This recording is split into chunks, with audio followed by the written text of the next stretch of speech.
So we discussed why it is important, we discussed what exactly it is. Let's also try to understand, we also discussed about the challenges, right? Now is the question that, how can we implement this? So do you think that we have to wait for Niti Aayog or the government bodies to make it a part in the NCERT curriculum or in the CBSE curriculum, or we can take the plunge because internet is boundless? We can, if we want to get educated about AI and all generative AI tools, we can, be our own teachers and then learn it. Do you think that we need to be dependent on the government, or we can do that on our own? No, but because 15 years back when I started reading books about AI, people used to say, why you are reading it? So I said, this is the future, because I believe, I sense the future.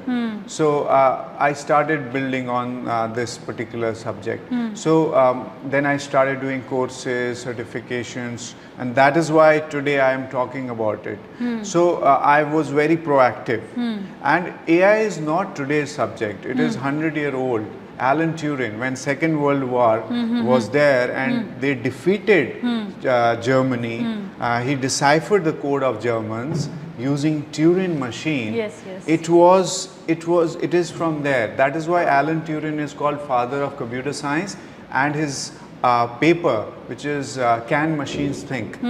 And there is a Turing Award. I'm working for that research, AI consciousness. I'm working on that research.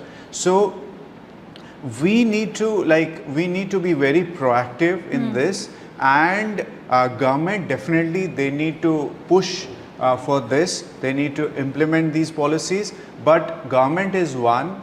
But we need to take responsibility, whether government is doing or not.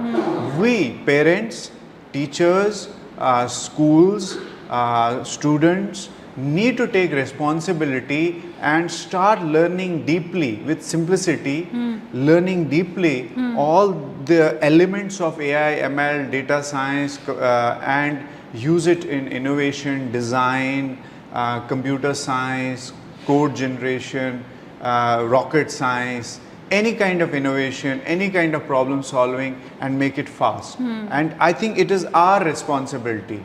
Government, whether they do it or not, because tomorrow, today the government is there, tomorrow we might have different government. Government is our reflection. We, the people, need to understand and take responsibility and make our country and the world a better place, using it in an ethical manner.